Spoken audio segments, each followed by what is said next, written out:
Jesus, thank you Jesus, thank you Jesus, thank you Jesus। ਪ੍ਰਭੂ ਯਿਸੂ ਮਸੀਹ ਦੇ ਪਵਿੱਤਰ ਨਾਮ ਵਿੱਚ ਆਪ ਸਭ ਦਾ ਖੁਦਾਵੰਦ ਦੀ ਪਵਿੱਤਰ ਹਜ਼ੂਰੀ ਵਿੱਚ ਸਵਾਗਤ ਕਰਦੇ ਹਾਂ। ਆਪ ਜੋ ਦੂਰ ਨੇੜੇ ਇਸ ਵਕਤ ਇਸ ਮਾਧਿਅਮ ਦੇ ਦੁਆਰਾ ਪਰਮੇਸ਼ਰ ਦੇ ਵਚਨ ਨੂੰ ਸੁਣਨ ਦੇ ਲਈ ਉਪਸਥਿਤ ਹੋ, ਆਓ ਸਭ ਪ੍ਰਭੂ ਦੀ ਹਜ਼ੂਰੀ ਵਿੱਚ ਆਪਣੇ ਆਪ ਨੂੰ ਝੁਕਾਉਂਦੇ ਹੋਏ ਪ੍ਰਾਰਥਨਾ ਵਿੱਚ ਚਲੀਏ, ਤਾਂ ਕਿ ਪ੍ਰਭੂ ਦਾ ਆਤਮਾ ਅੱਜ ਸਭ ਦੇ ਨਾਲ ਗੱਲਾਂ ਕਰੇ, ਸਭ ਨੂੰ ਸਿਖਾਵੇ ਅਤੇ ਸਮਝਾਵੇ ਅਤੇ ਸਭ ਨੂੰ ਪਰਿਵਰਤਿਤ ਕਰੇ ਔਰ ਸਭ ਨੂੰ ਫਲਦਾਰ ਕਰੇ। ਆਓ ਸਭ ਪ੍ਰਾਰਥਨਾ ਵਿੱਚ ਚੱਲਦੇ ਹਾਂ। ਸਰਵਸ਼ਕਤੀਮਾਨ ਪਰਮੇਸ਼ਵਰ, ਸਾਡੇ ਉਧਾਰਕਰਤਾ ਪ੍ਰਭੂ ਯਿਸੂ ਮਸੀਹ ਦੇ ਜ਼ਿੰਦਾ ਨਾਮ ਵਿੱਚ ਤੇਰਾ ਧੰਨਵਾਦ, ਤੇਰੀ ਸ਼ੁਕਰਗੁਜ਼ਾਰੀ ਕਰਦੇ ਹਾਂ ਜੋ ਖੁਦਾਵੰਦ ਤੁਸੀਂ ਸਾਨੂੰ ਇਸ ਸਮੇਂ ਦਿੱਤਾ ਕਿ ਅੱਜ ਇਸ ਵਕਤ ਅਸੀਂ ਤੇਰੀ ਪਵਿੱਤਰ ਉਪਸਥਿਤੀ ਵਿੱਚ ਇਕੱਠੇ ਹੋ ਕੇ ਤੇਰੇ ਵਚਨਾਂ ਨੂੰ ਸੁਣੀਏ। ਪ੍ਰਭੂ ਜੀ, ਅੱਜ ਪ੍ਰਭੂ ਚਾਹੇ ਕੋਈ ਕਿਤੇ ਵੀ ਹੈ, ਤੇਰੇ ਪਵਿੱਤਰ ਆਤਮਾ ਦੇ ਦੁਆਰਾ ਸਾਰੇ ਇੱਕ ਹਨ। ਪ੍ਰਭੂ ਪਵਿੱਤਰ ਆਤਮਾ ਜੀ, ਤੁਸੀਂ ਸਭ ਨੂੰ ਇੱਕ ਮੋਤੀਆਂ ਦੇ ਮਾਲਾ ਵਿੱਚ ਪਰੋਇਆ ਹੋਇਆ ਹੈ। ਪ੍ਰਭੂ ਤੇਰਾ ਧੰਨਵਾਦ ਕਰਦੇ ਹਾਂ। ਤੁਸੀਂ ਸਭ ਨੂੰ ਜੋੜਿਆ ਹੋਇਆ ਹੈ। ਪਵਿੱਤਰ ਆਤਮਾ ਤੇਰਾ ਧੰਨਵਾਦ ਕਰਦੇ ਹਾਂ। ਪਵਿੱਤਰ ਆਤਮਾ ਤੂੰ ਸਭ ਨੂੰ ਜੋੜਿਆ ਹੋਇਆ ਹੈ, ਤੂੰ ਸਭ ਨੂੰ ਸਿਖਾ ਰਿਹਾ ਹੈ, ਸਮਝਾ ਰਿਹਾ ਹੈ। ਪ੍ਰਭੂ ਤੇਰਾ ਧੰਨਵਾਦ ਕਰਦੇ ਹਾਂ, ਤੇਰੀ ਸ਼ੁਕਰਗੁਜ਼ਾਰੀ ਕਰਦੇ ਹਾਂ। ਪ੍ਰਭੂ ਸ਼ੁਕਰਗੁਜ਼ਾਰੀ ਕਰਦੇ ਹਾਂ, ਸ਼ੁਕਰਗੁਜ਼ਾਰੀ ਕਰਦੇ ਹਾਂ। ਹੁਣ ਦੁਆ ਕਰਦੇ ਹਾਂ, ਪਵਿੱਤਰ ਆਤਮਾ ਜੀ ਤੁਸੀਂ ਬੋਲੋ, ਗੱਲਾਂ ਕਰੋ, ਸਭ ਨੂੰ ਸਮਝਾਓ, ਸਿਖਾਓ, ਅਸੀਂ ਸਭ ਸਿੱਧ ਹੋ ਜਾਈਏ, ਤੇਰੇ 'ਚ ਵੱਧਦੇ ਜਾਈਏ। ਕਿਰਪਾ ਹੋਵੇ, ਕਿਰਪਾ ਹੋਵੇ, ਕਿਰਪਾ ਹੋਵੇ, ਕਿਰਪਾ ਹੋਵੇ, ਕਿਰਪਾ ਹੋਵੇ, ਕਿਰਪਾ ਹੋਵੇ, ਕਿਰਪਾ। ਸਾਰੀਆਂ ਦੁਆ ਬੇਨਤੀਆਂ ਪ੍ਰਭੂ ਯਿਸੂ ਮਸੀਹ ਦੇ ਪਵਿੱਤਰ ਨਾਮ 'ਚ ਅਧੀਨ ਹੋ ਕੇ ਧੰਨਵਾਦ ਸਹਿਤ ਮੰਗਦੇ ਹਾਂ। ਆਮੀਨ, ਆਮੀਨ, ਆਮੀਨ। ਆਪ ਸਭ ਦਾ ਪ੍ਰਭੂ ਯਿਸੂ ਮਸੀਹ ਦੇ ਸਾਮਰਥੀ ਨਾਮ ਵਿੱਚ ਸਵਾਗਤ ਹੈ। ਜਿਸ ਵਕਤ ਤੁਸੀਂ ਇਸ ਮਾਧਿਅਮ ਦੁਆਰਾ ਪ੍ਰਭੂ ਦੀ ਹਜ਼ੂਰੀ ਵਿੱਚ ਜੁੜੇ ਹੋਏ ਹੋ, ਆਓ ਆਪਾਂ ਪਰਮੇਸ਼ਰ ਦਾ ਵਚਨ ਕੁਝ ਸਮਾਂ ਸਿੱਖਾਂਗੇ ਕਿ ਸਿੱਧ ਕਿਵੇਂ ਬਣ ਸਕਦੇ ਹਾਂ, ਸਿੱਧ ਕਿਵੇਂ ਬਣ ਸਕਦੇ ਹਾਂ। ਯਾਕੂਬ ਦੀ ਕਿਤਾਬ ਨੂੰ ਖੋਲਾਂਗੇ। ਯਾਕੂਬ ਦੀ ਕਿਤਾਬ, ਉਸ ਦਾ 3 ਅਧਿਆਇ। ਜਦੋਂ ਯਾਕੂਬ ਨੇ ਇਸ ਪੱਤਰੀ ਨੂੰ, ਇਸ ਕਿਤਾਬ ਨੂੰ ਲਿਖਿਆ ਹੈ, ਬਹੁਤ ਥੋੜ੍ਹੇ ਸ਼ਬਦਾਂ ਵਿੱਚ ਉਸਨੇ ਇਸ ਪੁਸਤਕ ਨੂੰ ਲਿਖਿਆ ਹੈ, ਪਰ ਬਹੁਤ ਵੱਡੀਆਂ ਗੱਲਾਂ ਜਿਹੜੀਆਂ ਹਨ ਉਹਨਾਂ ਨੇ ਕਰ ਦਿੱਤੀਆਂ ਹਨ। ਆਪਾਂ ਸਿੱਖਾਂਗੇ ਯਾਕੂਬ ਦੀ ਕਿਤਾਬ, ਯਾਕੂਬ ਦੀ ਪੱਤਰੀ, 3 ਅਧਿਆਇ 2 ਵਚਨ। ਇਸ ਲਈ ਜੋ ਅਸੀਂ ਸਭੇ ਬਹੁਤ ਭੁੱਲਣਹਾਰ ਹਾਂ, ਜੇ ਕੋਈ ਬਚਨ ਵਿੱਚ ਨਾ ਭੁੱਲੇ ਤਾਂ ਉਹ ਸਿੱਧ ਪੁਰਸ਼ ਹੈ ਅਤੇ ਸਾਰੀ ਦੇਹੀ ਨੂੰ ਵੀ ਲਗਾਮ ਦੇ ਸਕਦਾ ਹੈ। ਇੱਥੇ ਸੰਤ ਯਾਕੂਬ ਜਦੋਂ ਪਰਮੇਸ਼ਰ ਦੇ ਆਤਮਾ ਦੀ ਅਗਵਾਈ ਵਿੱਚ ਇਸ ਬਚਨ ਨੂੰ ਲਿਖਦੇ ਹਨ, ਵਰਣਨ ਕਰਦੇ ਹਨ, ਸਿਖਾਉਂਦੇ ਹਨ, ਸਿੱਧ ਬਣਨ ਦਾ ਤਰੀਕਾ ਦੱਸਦੇ ਹਨ। ਸਿੱਧ ਬਣਨ ਦਾ ਤਰੀਕਾ, ਸਿੱਧ ਪੁਰਸ਼ ਬਣਨ ਦਾ ਤਰੀਕਾ, ਬੜਾ ਸੌਖਾ ਤਰੀਕਾ ਇੱਥੇ ਦੱਸਿਆ ਗਿਆ ਹੈ। ਬੜੇ ਔਖੇ ਤੋਂ ਔਖੇ, ਬੜੇ ਵੱਡੇ ਤੋਂ ਵੱਡੇ ਤਰੀਕੇ ਹਨ ਸਿੱਧ ਹੋਣ ਦੇ, ਪਰ ਇੱਕ ਬੜਾ ਸਰਲ ਤਰੀਕਾ, ਬੜਾ ਸੌਖਾ ਤਰੀਕਾ ਇੱਥੇ ਦੱਸਿਆ ਗਿਆ ਹੈ। ਪਹਿਲਾਂ ਇੱਕ ਗੱਲ ਨੂੰ ਵਰਣਨ ਕਰਦੇ ਹਨ ਕਿ ਅਸੀਂ ਸਭੇ ਬਹੁਤ ਭੁੱਲਣਹਾਰ ਹਾਂ। ਅਸੀਂ ਜਿੰਨੇ ਵੀ ਵਿਅਕਤੀ ਹਾਂ ਇਸ ਸੰਸਾਰ ਦੇ ਅੰਦਰ, ਸਭ ਦੇ ਅੰਦਰ ਭੁੱਲ ਹੈ, ਗਲਤੀ ਹੈ। ਅਗਰ ਕੋਈ ਝੂਠ ਬੋਲੇ ਤਾਂ ਕਹਿ ਸਕਦਾ ਹੈ ਕਿ ਮੇਰੇ 'ਚ ਕੋਈ ਗਲਤੀ ਨਹੀਂ ਹੈ, ਪਰ ਸੱਚ ਬੋਲੇ ਤਾਂ ਇਹੀ ਗੱਲ ਹੈ ਕਿ ਬੰਦਾ ਭੁੱਲਣਹਾਰ ਹੈ, ਬੰਦੇ ਵਿੱਚ ਗਲਤੀ ਹੈ। ਔਰ ਯਾਕੂਬ ਬੜੀ ਕਲੀਅਰ ਗੱਲ ਬੋਲਦੇ ਹਨ ਕਿ ਅਸੀਂ ਸਭੇ ਬਹੁਤ ਭੁੱਲਣਹਾਰ ਹਾਂ।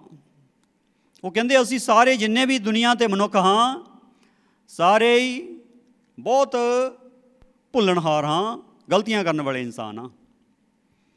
ਇਹ ਬੜੀ ਸਾਫ਼ ਗੱਲ ਹੈ। ਇਹ ਗੱਲ ਇੱਦਾਂ ਹੀ ਹੈ ਕਿ ਹਰ ਵਿਅਕਤੀ ਭੁੱਲ ਕਰਦਾ ਹੈ, ਗਲਤੀ ਕਰਦਾ ਹੈ।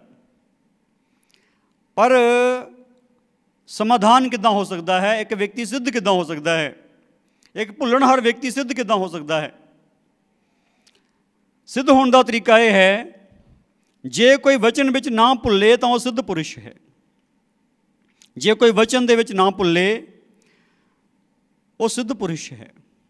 ਵਚਨ ਮਤਲਬ ਜੋ ਅਸੀਂ ਬੋਲਦੇ, ਵਚਨ ਮਤਲਬ ਜੋ ਸਾਡੀ ਭਾਸ਼ਾ ਹੈ, ਵਚਨ ਮਤਲਬ ਜੋ ਅਸੀਂ ਗੱਲਬਾਤ ਕਰਦੇ ਹਾਂ। ਜੇਕਰ ਇਹ ਸਾਰਾ ਕੁਛ परमेश्वर दे वचन की अगवाई दे विच होवे, एक व्यक्ति आराम नाल आसानी नाल सिद्ध पुरुष बन सकता है। बड़ा आसान तरीका है, बड़ा आसान तरीका है। अज हर व्यक्ति सवाल पूछता है मन किदां काबू करा, दूसरा पूछता है शरीर किदां काबू करा, तीसरा पूछता है आत्मा नूं किदां काबू करा, चौथा पूछता है जिंदगी किदां ठीक करा, पंजवां होर इस तरीके नाल सवाल पूछता है। पर एक गल बड़ी वड्डी है, एक गल बड़ी वड्डी है जिहड़ी इत्थे वर्णन कर दी गई है। जिहड़ा वचन बोलण दे विच, जिहड़ा बोलण विच ठीक हो गया, वो अपनी देही नूं भी लगाम दे सकता है। देही ते लगाम देनी बड़ी मुश्किल है, मन ते लगाम देनी बड़ी मुश्किल है, आत्मा नूं कंट्रोल करना बड़ा मुश्किल है, जिंदगी नूं कंट्रोल करना बड़ा मुश्किल है। हर व्यक्ति इस मुश्किल च अपने आप नूं हारिया होया देख रहा है, इस युद्ध विच अपने आप नूं हारिया होया देख रहा है। हर व्यक्ति की अवस्था इदां है। पर एक गल बड़ी समझण वाली है कि जिहड़ा व्यक्ति जुबान ते कंट्रोल कर गया, जिहड़ा व्यक्ति जुबान नूं ठीक इस्तेमाल करना सीख गया, जिहड़ा व्यक्ति जुबान तो ठीक बोलना सीख गया, वो देही नूं भी लगाम दे सकता है, देही नूं भी लगाम दे सकता है। अज जो तुसीं प्रभु की हज़ूरी विच हो, ठीक इस गल नूं समझ जाओ कि देही नूं लगाम देण दा इक्को ही तरीका है। वो तरीका किहड़ा है? जुबान का ठीक इस्तेमाल करना सीख लेना। जो तुसीं जुबान का ठीक इस्तेमाल करना सीख लोगे, उस वक्त की होना है? उस वक्त बड़ी साफ भाषा में ये होना कि देही भी काबू च आ जानी। एक उदाहरण दी, दो उदाहरण दी हैं अगे। तीसरे बचन च उदाहरण है घोड़े की। जो असी घोड़ियां दी लगामां उन्हां दे मूहां विच दिंदे हाँ भी वो साडे वस विच रहण, तां उन्हां दे सारे शरीर नूं भी मोड़ लैंदे हैं। घोड़ा बड़ा तगड़ा है, बंदा किसी तरीके नाल उहनूं काबू करन च असमर्थ ही सी, पर एक गल च कामयाब हो गया कि घोड़े के मूँह च लगाम पाउण च कामयाब हो गया। जिहड़ा घोड़े के मूँह च लगाम पा दी, फिर जिधर नूं खिंचदे उधर नूं घोड़ा मुड़दा। घोड़े नूं काबू करना बड़ा मुश्किल सी, पर लगाम नाल घोड़ा काबू हो जांदा। कितना तगड़ा घोड़ा, लगाम नाल, छोटी जी लगाम आ, उहदे नाल काबू हो जांदा। अगली गल जहाज़ दी है। वेखो जहाज़ भी भावें किड्डे किड्डे वड्डे हन अते डाढियां हनेरियां नाल उड़ाए जांदे हन, तां भी छोटे जिहे पतवार नाल जिधर मांझी दा जी करे मोड़े जांदे हन। जहाज़ किड्डा वड्डा, पानी वाले जहाज़ की गल की है। उस वक्त तक हवाई जहाज़ तो है नहीं सी जदों दी गल वर्णन की गई है। पानी वाले जहाज़ है सी, और जिड्डे वड्डे आकार दे अज पानी वाले जहाज़ हैं, एडे वड्डे आकार दे तो नहीं, पर पानी वाले जहाज़ है जरूर सी। जिहड़े पानी वाले जहाज़ सी उन्हां दी गल की गई है कि वो जिहड़े जहाज़ आ, भावें किड्डे मर्जी वड्डे, एक जहाज़ भावें किड्डा मर्जी वड्डा है, पर उस जहाज़ नूं जिधर मांझी दा जी चाहे मोड़ सकदा एक छोटे जिहे पतवार दे नाल। अज ये गल बड़ी साफ है, ये गल बड़ी साफ है कि एड्डा वड्डा जहाज़ छोटे जिहे पतवार नाल मोड़िया जांदा है। गड्डियां जिहड़ियां मर्जी वड्डियां होण, हवा च उड़न वाला जहाज़ जिहड़ा मर्जी वड्डा है, होर जिन्ने मर्जी वहीकल हैं चलन वाले जिन्ने मर्जी वड्डे हैं, उनका एक स्टेयरिंग हुंदा है, हैंडल हुंदा है। जिहड़ा हैंडल जिहड़ा स्टेयरिंग आ, उहदे नाल ड्राइवर जिधर चाहे उहनूं जिद्दां चाहे मोड़ सकदा है। अज इस गल नूं समझण की जरूरत है। हैंडल शब्द वैसे बड़ा उपयुक्त है, बड़ा उचित है। जदों कोई मसला खड़ जाता है तो दूसरे जिहड़े हल करने वाले हैं, जिहड़े एजुकेटेड परसन हैं, वो यही कहते हैं कि इस तरीके नाल असीं मसला हैंडल कर लिया। किहड़ा तरीका लाया? कुछ ठीक गल्लां करने वाले बंदे आ गए, ठीक गल करने वाले बंदे आ गए, जिन्होंने अपनी जुबान का इस्तेमाल करना आउंदा सी, वो बंदे आ गए, उन्होंने हैंडल कर लिया मसले नूं। नवेड़दे नवेड़दे नवेड़दे लै गए पासे, मसला हल हो गया, ख़त्म हो गई कहानी, सही हो गया सब कुछ। ਅੱਜ ਦੇ ਬੰਦੇ ਦੀ ਜ਼ਿੰਦਗੀ ਦੀ ਕਹਾਣੀ ਵਿਗੜੀ ਹੋਈ ਹੈ। ਸਹੀ ਕਿੱਦਾਂ ਹੋਣੀ ਹੈ? ਸਿੱਧ ਕਿੱਦਾਂ ਹੋ ਸਕਦਾ ਇੱਕ ਬੰਦਾ? ਯਾਕੂਬ ਨੇ ਬੜੀ ਪਤੇ ਦੀ ਗੱਲ ਲਿਖੀ ਹੈ ਕਿ ਇਹ ਇਨਸਾਨ, ਸਹੀ ਬੋਲਣ ਦੇ ਨਾਲ ਤੂੰ ਸਿੱਧ ਹੋ ਸਕਦਾ ਹੈ। ਉਚਿਤ ਬੋਲਣ ਨਾਲ ਤੂੰ ਸਹੀ ਹੋ ਸਕਦਾ ਹੈ, ਸਿੱਧ ਹੋ ਸਕਦਾ ਹੈ।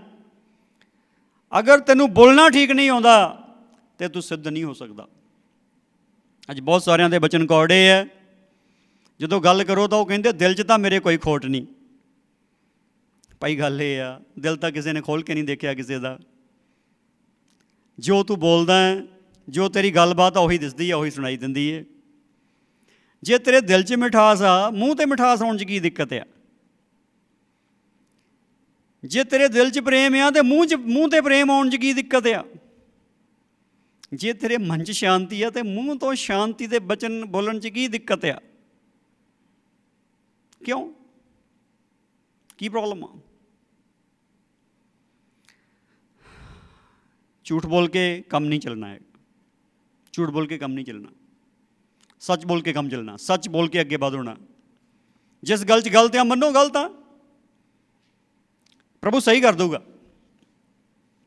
ਔਰ ਇਹ ਗੱਲ ਬੜੀ ਸਾਫ਼ ਆ, ਜਿਹੜੀ ਬੋਲ ਚਾਲ ਆ, ਸਾਡੀ ਜਿਹੜੀ ਬੋਲ ਚਾਲ ਆ, ਇਹ ਸਾਡੇ ਕਰੈਕਟਰ ਦਾ ਬਹੁਤ ਵੱਡਾ ਭਾਗ ਬਿਲਡ ਕਰਦੀ। ਬਹੁਤ ਵੱਡਾ ਭਾਗ ਇਹਦੇ ਨਾਲ, ਬੋਲਣ ਚਾਲਣ ਨਾਲ ਹੀ, ਬੋਲ ਚਾਲ ਨਾਲ ਹੀ ਬਣਦਾ। ਜਿਹਦੀ ਬੋਲ ਚਾਲ ਠੀਕ ਆ, ਉਸ ਬੰਦੇ ਨੂੰ ਠੀਕ ਮੰਨਿਆ ਜਾਂਦਾ। ਪਰ ਜਿਹਦੀ ਬੋਲ ਚਾਲ ਹੀ ਵਿਗੜੀ ਹੋਈ ਆ, ਉਹਨੂੰ ਠੀਕ ਨਹੀਂ ਮੰਨਿਆ ਜਾਂਦਾ। ਦਿਲ ਦਾ ਕਿਸੇ ਨੂੰ ਨਹੀਂ ਕਿਸੇ ਦਾ ਪਤਾ ਹੈਗਾ, ਪਰ ਜ਼ੁਬਾਨ ਠੀਕ ਕਰਨੀ ਜ਼ਰੂਰੀ ਹੈ। ਇਸ ਲਈ ਪਵਿੱਤਰ ਆਤਮਾ ਨੇ ਜਦੋਂ ਸਭ ਤੋਂ ਪਹਿਲਾਂ ਕੰਮ ਕੀਤਾ, ਰਸੂਲਾਂ ਦੇ ਕਰਤੱਵ 2 ਅਧਿਆਏ ਦੇ ਵਿੱਚ ਜਦੋਂ ਪਵਿੱਤਰ ਆਤਮਾ ਉਤਰਿਆ, ਤਾਂ ਸਭ ਤੋਂ ਪਹਿਲਾਂ ਜਿਹੜਾ ਪਾਕਰੂ ਆ, ਉਹਨੇ ਜਿਹੜੀ ਸਰੀਰ ਦੇ ਅੰਗਾਂ 'ਚ ਜਿਹ 'ਚ ਪਰਿਵਰਤਨ ਲਿਆਂਦਾ, ਉਹ ਬੰਦੇ ਦੀ ਜ਼ੁਬਾਨ ਹੀ ਸੀ। ਰਸੂਲਾਂ ਦੇ ਕਰਤੱਵ 2 ਅਧਿਆਏ ਪਹਿਲੇ ਵਚਨ ਤੋਂ ਇੱਦਾਂ ਹੀ ਗੱਲ ਹੈ। ਇੱਕ ਲੋਕਾਂ ਨੇ ਜੋ ਸੁਣਿਆ, ਉਹ ਹਨੇਰੀ ਦੀ ਗੂੰਜ ਸੀ। ਜੋ ਦਿਖਾਈ ਦਿੱਤਾ, ਅੱਗ ਜਿਹੀਆਂ ਜੀਭਾਂ ਸੀ। ਅੱਗ ਜਿਹੀਆਂ ਜੀਭਾਂ, ਉਹ ਸਾਰਿਆਂ ਉੱਤੇ ਠਹਿਰੀਆਂ। ਜਦੋਂ ਸਾਰਿਆਂ ਉੱਤੇ ਠਹਿਰੀਆਂ, ਸਾਰਿਆਂ ਦੀ ਜ਼ੁਬਾਨ ਬਦਲ ਗਈ। ਇਹ ਬਹੁਤ ਸਾਰੇ ਭੈਣ ਭਾਈ ਗੈਰ ਜ਼ੁਬਾਨ ਦੇ ਖਿਲਾਫ ਆ। ਉਹ ਇਸ ਕਰਕੇ ਖਿਲਾਫ ਆ ਕਿਉਂਕਿ ਉਹ ਆਲੋਚਕ ਆ। ਉਹਨਾਂ ਨੂੰ ਐਕਸਪੀਰੀਅੰਸ ਨਹੀਂ ਹੋਇਆ ਜ਼ਿੰਦਗੀ 'ਚ ਪਰਮੇਸ਼ਰ ਦੇ ਇਸ ਆਤਮਾ ਦੇ ਵਰਦਾਨ ਦਾ ਅਨੁਭਵ ਨਹੀਂ ਹੋਇਆ। ਉਹ ਆਲੋਚਕ ਬਣ ਗਏ। ਆਲੋਚਕ ਇਸ ਕਰਕੇ ਬਣੇ ਕਿਉਂਕਿ ਕੁਛ ਲੋਕ ਗੈਰ ਜ਼ਬਾਨ ਵੀ ਬੋਲਦੇ ਆ, ਅਤੇ ਝੂਠ ਵੀ ਬੋਲਦੇ ਆ, ਅਤੇ ਗਾਲਾਂ ਵੀ ਕੱਢਦੇ ਆ, ਅਤੇ ਫਸਾਦੀ ਅਤੇ ਵਿਵਾਦੀ ਵੀ ਆ। ਅੱਗੇ ਪਿੱਛੇ ਨੂੰ ਬੋਲਣਾ ਨਹੀਂ ਆਉਂਦਾ, ਪਰ ਉਹ ਗੈਰ ਜ਼ਬਾਨ ਵੀ ਬੋਲਦੇ ਆ ਪ੍ਰਭੂ ਦੀ ਹਜ਼ੂਰੀ 'ਚ ਬੈਠ ਕੇ। ਉਹ ਕੌਣ ਲੋਕ ਆ? ਜਿੱਦਣ ਪਹਿਲੀ ਵਾਰੀ ਉਹਨਾਂ 'ਤੇ ਗੈਰ ਜ਼ਬਾਨ ਉਤਰਿਆ ਸੀ, ਉਹਨਾਂ ਦੀ ਜ਼ੁਬਾਨ ਬਦਲ ਗਈ ਸੀ, ਸਹੀ ਹੋ ਗਈ ਸੀ। ਅੱਗੋਂ ਜਾ ਕੇ ਉਹਨਾਂ ਨੇ ਫਿਰ ਉਹੀ ਜ਼ੁਬਾਨ ਅਪਣਾ ਲਈ, ਪੁਰਾਣੀ ਜ਼ੁਬਾਨ, ਪਰ ਗੈਰ ਜ਼ੁਬਾਨ ਦੇ ਸ਼ਬਦ ਰਟੇ ਹੋਏ ਆ, ਉਹ ਬੋਲੀ ਜਾਂਦੇ। ਜਿਹੜੇ ਗੈਰ ਜ਼ੁਬਾਨ 'ਤੇ ਵਿਸ਼ਵਾਸ ਨਹੀਂ ਕਰਦੇ, ਉਹਨਾਂ ਦੇ ਅੱਗੇ ਬੇਨਤੀ ਕਰਦਾ, ਇਹ ਨੁਕਸ ਬੰਦੇ ਦਾ ਆ, ਪਰਮੇਸ਼ਵਰ ਦੇ ਵਰਦਾਨ ਦਾ ਨਹੀਂ ਹੈਗਾ। ਪਲੀਜ਼ ਸਮਝੋ, ਪਲੀਜ਼ ਸਮਝੋ, ਬੇਨਤੀ ਹੈ। ਬਹਿਸ ਨਾਲ ਤਾਂ ਕੋਈ ਨਹੀਂ ਕਿਸੇ ਨੂੰ ਜਿੱਤ ਸਕਿਆ ਅਜੇ ਤੱਕ। ਬਹਿਸ ਜਦੋਂ ਬੰਦਾ ਕਰਦਾ, ਬੰਦਾ ਕਹਿੰਦਾ ਮੈਂ ਤਾਂ ਆਹੀ ਗੱਲ 'ਤੇ ਅੜਿਆ ਰਹਿਣਾ, ਤੂੰ ਜੋ ਮਰਜ਼ੀ ਕਰੀ ਜਾ। ਬੰਦੇ ਨੇ ਜਦ ਮੰਨਿਆ ਹੈ ਕਿ ਮੈਂ ਨਹੀਂ ਮੰਨਣਾ, ਉਦੋਂ ਤੱਕ ਮੰਨ ਨਹੀਂ ਸਕਦਾ। ਇਸ ਕਰਕੇ ਜਿਹੜੇ ਗੈਰ ਜ਼ੁਬਾਨ ਦੇ ਵਰਦਾਨ ਨਾਲ ਸਹਿਮਤ ਨਹੀਂ ਹੈਗੇ, ਉਹਨਾਂ ਦੇ ਅੱਗੇ ਬੇਨਤੀ ਹੈ, ਤੁਸੀਂ ਇਸ ਗੱਲ 'ਤੇ ਥੋੜ੍ਹਾ ਜਿਹਾ ਵਿਚਾਰ ਤਾਂ ਕਰੋ ਕਿ ਜ਼ੁਬਾਨਾਂ ਤਾਂ ਬਦਲੀਆਂ ਹੀ ਆ, ਅੱਗ ਜਿਹੀਆਂ ਜੀਭਾਂ ਤਾਂ ਦਿਸੀਆਂ ਹੀ ਆ। ਇਹ ਲੈਂਗੁਏਜ ਆ, ਵਰਡਸ ਲਿਖੇ ਹੋਏ ਆ, ਇਤਿਹਾਸ ਆ, ਇਹ ਬਾਈਬਲ ਦੀ ਸੱਚਾਈ ਹੈ, ਇਹ ਕਲੀਸਿਆ ਦੀ ਸੱਚਾਈ ਹੈ। ਇਹ ਤੁਸੀਂ ਇਸ ਤੋਂ ਕਿੱਦਾਂ ਮੁਨਕਰ ਹੋ ਸਕਦੇ? ਪਲੀਜ਼ ਮੁਨਕਰ ਨਾ ਹੋਵੋ। ਬੰਦਿਆਂ ਦੇ ਹਿਸਾਬ ਨਾਲ ਬਾਈਬਲ ਨੂੰ ਨਾ ਜਾਂਚੋ। ਪਲੀਜ਼ ਬੰਦਿਆਂ ਦੇ ਹਿਸਾਬ ਨਾਲ ਬਾਈਬਲ ਨੂੰ ਨਾ ਜਾਂਚੋ। ਪ੍ਰਭੂ ਨੇ ਕਿਹਾ ਕਿਆਮਤ ਦੇ ਦਿਨ ਮੈਂ ਕਹੂੰਗਾ, ਲੋਕਾਂ ਨੇ ਮੈਨੂੰ ਕਹਿਣਾ ਪ੍ਰਭੂ ਜੀ ਤੇਰਾ ਨਾਮ ਲੈ ਕੇ ਭੂਤ ਕੱਢੇ, ਬਿਮਾਰ ਚੰਗੇ ਕੀਤੇ, ਚਮਤਕਾਰ ਕੀਤੇ। ਪ੍ਰਭੂ ਕਹਿੰਦਾ ਮੈਂ ਕਹੂੰਗਾ ਇਹ ਬਰਾਰੋ ਮੇਰੇ ਕੋਲੋਂ ਚਲੇ ਜਾਓ, ਮੈਂ ਤੁਹਾਨੂੰ ਨਹੀਂ ਜਾਣਦਾ। ਇਹਦਾ ਮਤਲਬ ਕੀ ਹੈ? ਇਹਦਾ ਮਤਲਬ ਪ੍ਰਭੂ ਇਹੀ ਕਹਿ ਰਹੇ ਆ ਕਿ ਬੰਦੇ ਦੇ ਹਿਸਾਬ ਨਾਲ ਮੇਰਾ ਆਈਡੀਆ ਨਾ ਲਗਾਇਓ। ਅੱਜ ਤੁਸੀਂ ਬੰਦੇ ਦੇ ਹਿਸਾਬ ਨਾਲ ਪਰਮੇਸ਼ਰ ਦਾ ਅੰਦਾਜ਼ਾ ਲਗਾਉਂਦੇ ਆ, ਪਰਮੇਸ਼ਰ ਦੇ ਵਰਦਾਨਾਂ ਦਾ ਅੰਦਾਜ਼ਾ ਲਗਾਉਂਦੇ ਆ। ਇਹ ਕਸੌਟੀ ਸਹੀ ਨਹੀਂ ਹੈਗੀ। ਕਸੌਟੀ ਇੱਕੋ ਹੀ ਸਹੀ ਹੈ ਕਿ ਤੁਸੀਂ ਵਰਦਾਨ ਪ੍ਰਾਪਤ ਕਰਕੇ ਦੇਖੋ ਕੀ ਹੁੰਦਾ। ਪਲੀਜ਼ ਪਲੀਜ਼, ਪਵਿੱਤਰ ਆਤਮਾ ਕਿਸੇ ਨੂੰ ਬੰਧਕ ਬਣਾ ਕੇ ਨਹੀਂ ਰੱਖਦਾ। ਉਹ ਜਦੋਂ ਪਹਿਲੀ ਵਾਰੀ ਕਲੀਸਿਆ 'ਤੇ ਉਤਰਿਆ, ਉਹ ਗੈਰ ਜ਼ਬਾਨ ਦੇ ਰੂਪ 'ਚ ਉਤਰਿਆ, ਅੱਗ ਦੀਆਂ ਜੀਭਾਂ ਦਿਸੀਆਂ, ਉਹਨਾਂ ਦੀ ਜ਼ੁਬਾਨਾਂ ਬਦਲ ਗਈਆਂ, अन्य अन्य भाषा उन्होंने बोलियाँ, होर भाषावां बोलियाँ ਜਿਹੜੀਆਂ ਉਹਨਾਂ ਦੇ ਦਿਮਾਗ ਨੂੰ ਨਹੀਂ ਪਤਾ ਸੀਗੀਆਂ। ਕਈ ਬੰਦੇ ਕਹਿੰਦੇ ਤੁਹਾਨੂੰ ਜਿਹੜਾ ਦੂਸਰਾ ਤਰਜਮਾ ਕਰਨਾ ਤਾਂ ਆਉਂਦਾ ਨਹੀਂ, ਛੱਡੋ ਪਰੇ, ਮੇਰਾ ਸਬਜੈਕਟ ਇਹ ਨਹੀਂ ਹੈਗਾ। ਪਰ ਇਸ ਦੇ ਵਿੱਚ ਪਵਿੱਤਰ ਆਤਮਾ ਜੋ ਸਮਝਾਉਂਦਾ ਉਹਨੂੰ ਜ਼ਰੂਰ ਸਮਝਣ ਦੀ ਔਰ ਸਮਝਾਉਣ ਦੀ ਜ਼ਰੂਰਤ ਹੈ। ਜ਼ੁਬਾਨ ਬਦਲਣੀ ਜ਼ਰੂਰੀ ਹੈ। ਇਹ ਜਿਹੜੀ ਜ਼ੁਬਾਨ ਆ ਇਹ ਅਸ਼ੁੱਧ ਜ਼ੁਬਾਨ ਆ, ਆਮ ਬੰਦੇ ਦੀ ਜ਼ੁਬਾਨ। ਪ੍ਰਭੂ ਕੀ ਕਰਦਾ? ਸ਼ੁੱਧ ਜ਼ੁਬਾਨ ਬਣਾਉਂਦਾ ਹੈ। ਇਸ ਲਈ ਅੱਗ ਵਰਗੀਆਂ ਜੀਭਾਂ ਆਈਆਂ। ਪਾਪ ਪ੍ਰਭੂ ਅਗਨੀ ਨਾਲ ਸ਼ੁੱਧ ਕਰਦਾ ਹੈ। ਅੱਜ ਸ਼ੁੱਧ ਕਰ ਦਿੱਤਾ, ਹੁਣ ਕੱਲ੍ਹ ਨੂੰ ਪਰਸੋਂ ਨੂੰ ਤਰਸੋਂ ਨੂੰ ਅਸ਼ੁੱਧ ਹੋ ਗਿਆ ਬੰਦਾ। ਇਹ ਪਵਿੱਤਰ ਆਤਮਾ ਦਾ ਦੋਸ਼ ਨਹੀਂ ਹੈਗਾ। ਪ੍ਰਭੂ ਨੇ ਜਿੰਨਿਆਂ ਨੂੰ ਠੀਕ ਕੀਤਾ ਉਹਨਾਂ ਨੂੰ ਕਿਹਾ ਹੁਣ ਮੁੜ ਕੇ ਪਾਪ ਨਾ ਕਰਿਓ। ਹੁਣ ਬੰਦਾ ਮੁੜ ਕੇ ਪਾਪ ਕਰਦਾ, ਇਹ ਪ੍ਰਭੂ ਦਾ ਦੋਸ਼ ਨਹੀਂ ਹੈਗਾ, ਇਹ ਬੰਦੇ ਦਾ ਦੋਸ਼ ਹੈ। ਪ੍ਰਭੂ ਨੇ ਮਾਫ ਕਰਤਾ ਉਹਨੂੰ ਉਸ ਸਮੇਂ ਤੱਕ ਦਾ। ਅੱਜ ਗੱਲ ਜਿਹੜੀ ਇਹੀ ਗੈਰ ਜ਼ੁਬਾਨ ਦੀ ਗੱਲ ਆ। ਪਲੀਜ਼ ਇਸ ਗੱਲ ਨੂੰ ਸਮਝ ਜਾਓ, ਗੈਰ ਜ਼ੁਬਾਨ ਬੋਲਣੀ ਅਨਿਵਾਰਿਆ ਹੈ, ਜ਼ਰੂਰੀ ਹੈ। ਪਰ ਜਿਹੜੇ ਗੈਰ ਜ਼ੁਬਾਨ ਪਾਉਣ ਤੋਂ ਬਾਅਦ ਗਲਤ ਬੋਲਦੇ ਆ ਉਹ ਗਲਤ ਹੀ ਹੈ। ਉਹਨਾਂ ਨੂੰ ਜ਼ਰੂਰੀ ਆ ਫਿਰ ਤੋਂ ਆਪਣੇ ਆਪ ਨੂੰ ਪ੍ਰਭੂ ਦੇ ਅਧੀਨ ਕਰਨ ਔਰ ਕਹਿਣ ਕਿ ਪ੍ਰਭੂ ਮੈਨੂੰ ਜ਼ੁਬਾਨ ਤੋਂ ਦਿੱਤੀ, ਗੈਰ ਜ਼ੁਬਾਨ ਦਿੱਤੀ ਜ਼ੁਬਾਨ ਦੇ ਪਰਿਵਰਤਨ ਲਈ, ਪਰ ਮੇਰੀ ਜ਼ੁਬਾਨ ਪਰਿਵਰਤਿਤ ਹੋ ਕੇ ਫਿਰ ਵਿਗੜ ਗਈ ਆ, ਇਸੇ ਸਹੀ ਕਰ ਦਿਓ। ਫਿਰ ਪ੍ਰਭੂ ਤੁਹਾਨੂੰ ਬਦਲ ਦਊਗਾ। ਪਲੀਜ਼ ਇਸ ਗੱਲ 'ਚ ਅੱਗੇ ਵਧੋ। ਸੋ ਅਸੀਂ ਅੱਗੇ ਵਧਦੇ ਹੋਏ ਇਸ ਗੱਲ ਨੂੰ ਦੇਖਦੇ, ਜਿਹੜੀ ਜ਼ੁਬਾਨ ਹੈ ਇਹਦਾ ਬਦਲ ਜਾਣਾ ਜ਼ਰੂਰੀ ਹੈ। ਇਹਦਾ ਬਦਲ ਜਾਣਾ ਜ਼ਰੂਰੀ ਹੈ, ਸਿੱਧ ਬਣਨ ਦੇ ਲਈ ਜ਼ਰੂਰੀ ਹੈ। ਪਹਿਲੀ ਗੱਲ ਸਿੱਧ ਬਣਨ ਦੇ ਲਈ ਜ਼ਰੂਰੀ ਹੈ। ਦੂਸਰੀ ਭਾਸ਼ਾ ਵਿੱਚ ਕਹੋਤਾਂ ਦੇ ਲੇਖਕ ਨੇ ਇਹਨੂੰ ਇਸ ਤਰੀਕੇ ਨਾਲ ਲਿਖਿਆ ਹੈ, ਕਹੋਤਾਂ 18 ਅਧਿਆਇ 21 ਵਚਨ ਦੇ ਵਿੱਚ। ਕਹੋਤਾਂ ਦੀ ਕਿਤਾਬ 18 ਅਧਿਆਇ 21 ਵਚਨ ਦੇ ਵਿੱਚ ਜੋ ਕਹੋਤਾਂ ਦਾ ਲੇਖਕ ਹੈ ਉਹ ਬੜੀ ਸਿੱਧੀ ਜਿਹੀ ਗੱਲ ਕਰਦਾ ਹੈ ਇਸ ਵਿਸ਼ੇ ਦੇ ਉੱਤੇ। ਮੌਤ ਅਤੇ ਜਿਉਣ ਦੋਵੇਂ ਜੀਵ ਦੇ ਵਸ ਵਿੱਚ ਹਨ ਅਤੇ ਜੋ ਉਸ ਨਾਲ ਪ੍ਰੀਤ ਰੱਖਦੇ ਹਨ ਉਸ ਦਾ ਫਲ ਖਾਣਗੇ। ਜ਼ੁਬਾਨ ਦਾ ਬਦਲ ਜਾਣਾ ਸਿੱਧ ਬਣਨ ਲਈ ਜ਼ਰੂਰੀ ਆ, ਜੀਵਨ ਪ੍ਰਾਪਤ ਕਰਨ ਲਈ ਵੀ ਜ਼ਰੂਰੀ ਹੈ। ਜੀਵਨ ਪ੍ਰਾਪਤ ਕਰਨ ਲਈ ਵੀ ਜ਼ਰੂਰੀ ਆ। ਕਈ ਲੋਕ ਇਸ ਗੱਲ ਨੂੰ ਜ਼ਰੂਰੀ ਨਹੀਂ ਸਮਝ ਰਹੇ। ਕਈ ਸਿਰਫ ਇਸਕੋ ਗੱਲ 'ਤੇ ਤੁਰੇ ਹੋ, ਕਹਿੰਦੇ ਦਿਲ ਤਾਂ ਮੇਰਾ ਬਹੁਤ ਵਧੀਆ, ਬਸ ਜ਼ੁਬਾਨ ਹੀ ਮਾੜੀ ਜਿਹੀ ਕੌੜੀ ਹੈ, ਫਿਰ ਕੀ ਹੋਇਆ? ਨਹੀਂ, ਇਹ ਠੀਕ ਕਰਨੀ ਪੈਣੀ ਹੈ। Please please please. ਯੀਸ਼ੂ ਦੀ ਜ਼ੁਬਾਨ ਚੇਲਿਆਂ ਦੀ ਜ਼ੁਬਾਨ ਸੀ। ਯੀਸ਼ੂ ਦੀ ਜ਼ੁਬਾਨ ਦੇ ਬਾਰੇ ਭਵਿੱਖਬਾਣੀ ਸੀ, ਉਹਦੀ ਜ਼ੁਬਾਨ ਚੇਲਿਆਂ ਦੀ ਜ਼ੁਬਾਨ ਸੀ ਔਰ ਉਹਨੇ ਇਸ ਦੁਨੀਆ ਵਿੱਚ ਚੇਲਿਆਂ ਵਾਂਗੂ ਬੋਲਿਆ। ਉਹ ਪਰਮੇਸ਼ਰ ਵਾਂਗੂ ਨਹੀਂ ਬੋਲਿਆ, ਉਹ ਮਾਲਕ ਵਾਂਗੂ ਨਹੀਂ ਬੋਲਿਆ, ਉਹ ਧੌਣ ਜਮਾਉਣ ਵਾਲਿਆਂ ਵਾਂਗੂ ਨਹੀਂ ਬੋਲਿਆ, ਉਹ ਬੋਸ ਵਾਂਗੂ ਨਹੀਂ ਬੋਲਿਆ। ਉਹ ਬੜਾ ਹਲੀਮੀ ਨਾਲ ਬੋਲਿਆ। ਜਿੱਦਾਂ ਏਲੀਆ ਦੇ ਜ਼ਮਾਨੇ ਦੇ ਵਿੱਚ ਭੁਚਾਲ ਆਇਆ, ਗੱਜਾਂ ਲਿਸ਼ਕਾਂ ਹੋਈਆਂ, ਹਨੇਰੀ ਆਈ, ਪਰ ਪਰਮੇਸ਼ਰ ਉਹਨਾਂ ਵਿੱਚ ਨਹੀਂ ਸੀ। ਪਰ ਫਿਰ ਕੀ ਹੋਇਆ? ਸਾਰੇ ਕੁਛ ਤੋਂ ਬਾਅਦ 'ਚ ਕੀ ਆਇਆ? ਮਿੱਠੀ ਅਤੇ ਨਿੰਮੀ ਆਵਾਜ਼ ਆਈ। ਇਹ ਪ੍ਰਭੂ ਦੀ ਆਵਾਜ਼, ਯੀਸ਼ੂ ਮਸੀਹ ਦੀ ਆਵਾਜ਼। ਸੋ ਇਸ ਲਈ ਇਹ ਆਵਾਜ਼ ਨੂੰ ਅਪਣਾਉਣਾ ਹੈ। ਔਰ ਆਹ ਜਿਹੜੀ ਗੱਲ ਬੜੀ ਸਾਫ਼ ਰੂਪ ਵਿੱਚ ਆ, ਆਵਾਜ਼ ਨੂੰ, ਜ਼ੁਬਾਨ ਨੂੰ ਠੀਕ ਕਰਨਾ ਜ਼ਰੂਰੀ ਕਿਉਂ ਆ? ਕਿਉਂਕਿ ਮੌਤ ਅਤੇ ਜਿਉਣ ਦੋਵੇਂ ਜੀਵ ਦੇ ਵੱਸ 'ਚ ਆ। ਜੋ ਉਹਦੇ ਨਾਲ ਪ੍ਰੀਤ ਰੱਖਦੇ ਆ ਉਹਦਾ ਫਲ ਖਾਣਗੇ। ਜ਼ੁਬਾਨ ਦਾ ਫਲ, ਜ਼ੁਬਾਨ ਦਾ ਫਲ, ਜ਼ੁਬਾਨ ਦਾ ਫਲ, ਜ਼ੁਬਾਨ ਦਾ ਫਲ। ਇਸ ਗੱਲ ਨੂੰ ਠੀਕ ਠੀਕ ਸਮਝੋ। ਅੱਜ ਹੋ ਸਕਦਾ ਕਈ ਗੱਲਾਂ 'ਤੇ ਤੁਹਾਡੇ ਤੋਂ ਜਿੱਤ ਨਹੀਂ ਹੋ ਰਹੀ, ਕਈ ਕਮੀਆਂ ਤੁਹਾਡੇ ਜੀਵਨ 'ਚ ਹੈਗੀਆਂ, ਪਰ ਇਹ ਗੱਲ ਆ, ਅਗਰ ਜ਼ੁਬਾਨ 'ਚ ਨਹੀਂ ਭੁੱਲੋਗੇ, ਬੋਲਣ 'ਚ ਨਹੀਂ ਭੁੱਲੋਗੇ, ਬਚ ਜਾਓਗੇ। ਅਗਰ ਬੋਲਣ 'ਚ ਭੁੱਲ ਗਏ ਤਾਂ ਬਚਣਾ ਨਹੀਂ ਹੈਗਾ, ਭਾਵੇਂ ਤੁਸੀਂ ਆਪਣੇ ਦਿਲ ਦੀਆਂ ਜਿੰਨੀ ਮਰਜ਼ੀ ਗਰੰਟੀਆਂ ਦਿਓ। ਕਿਉਂਕਿ ਤੁਹਾਡੇ ਬੋਲਣ ਦੇ ਨਾਲ ਕਿੰਨੇ ਬੰਦੇ ਡਿੱਗ ਗਏ ਹੋਣੇ ਆ, ਮਰ ਗਏ ਹੋਣੇ ਆ, ਠੋਕਰ ਖਾ ਗਏ ਹੋਣੇ ਆ। ਤੁਸੀਂ ਕਿੱਥੋਂ ਬਚਾ ਲਓਗੇ ਉਹਨਾਂ ਨੂੰ? ਕਿੱਥੋਂ ਖਮਿਆਜਾ ਭੁਗਤ ਦੋਗੇ? ਇਸ ਕਰਕੇ ਇਸ ਗੱਲ ਨੂੰ ਸਮਝ ਜਾਓ, ਮੌਤ ਅਤੇ ਜਿਉਣ ਦੋਵੇਂ ਜੀਵ ਦੇ ਵੱਸ 'ਚ ਆ।